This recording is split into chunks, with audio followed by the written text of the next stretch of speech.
A very good evening to everyone and welcome to the daily briefing. Friends, I would like to inform you that a total of 933 samples have been tested. Out of these, 821 have come out negative.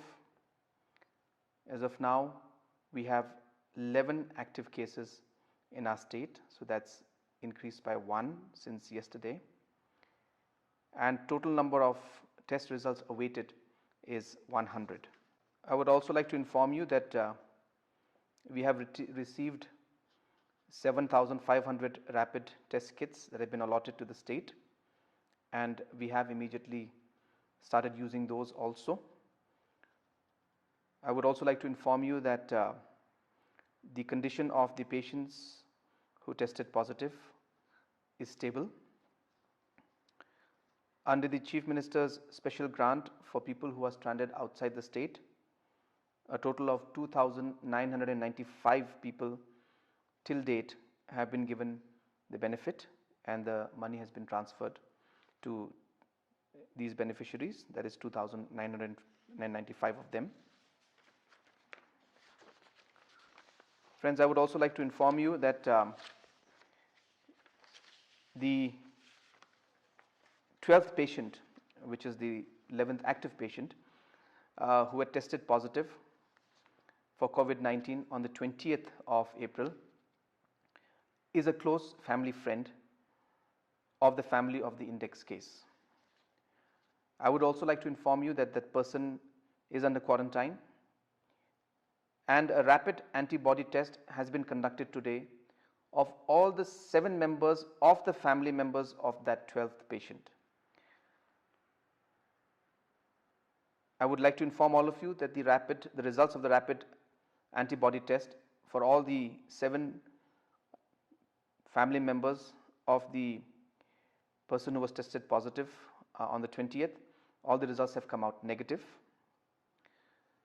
At the same time, I would also like to inform you that the state has taken steps to increase the real-time PCR test capacity by deploying what we call Gen Expert machines at Nigram's Shillong.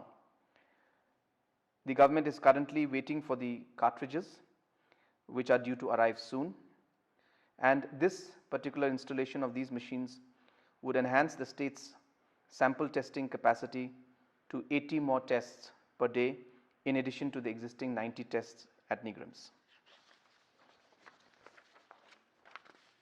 Friends, there have been some concerns that have been raised by the citizens of our state. There were some concerns regarding the price of essential commodities going up in different districts. Friends, I would like to inform you that we have already asked the respective deputy commissioners to take action in any case where we find any kind of overpricing taking place. It has also been mandated that every shop must display the price of different products to the consumer.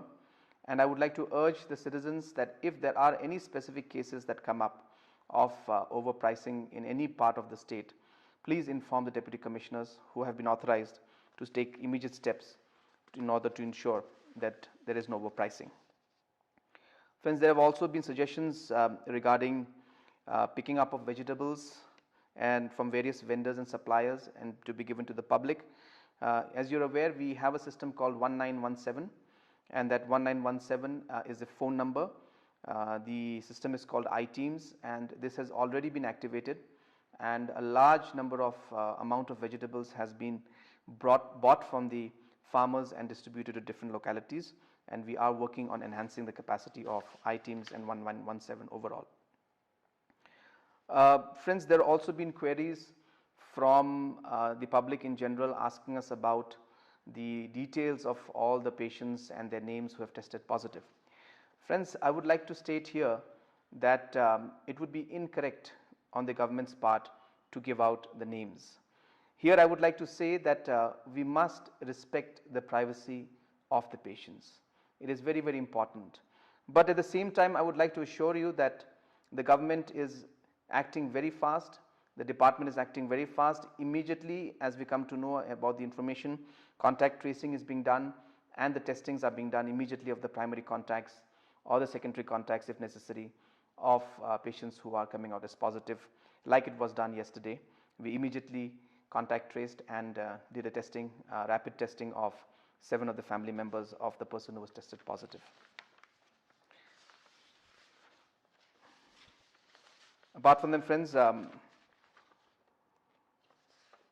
would also like to inform you that under the CNRD department, all the pending bills under MG and REGS have been cleared till 31st of March 2020, and different deputy commissioners and the BDOs have been asked to ask the VECs to submit their annual work plans as per the guidelines to ensure that the other works also can continue. So friends, these were the basic updates that we had for today, and we'll be again seeing you tomorrow for the next update. Thank you very much.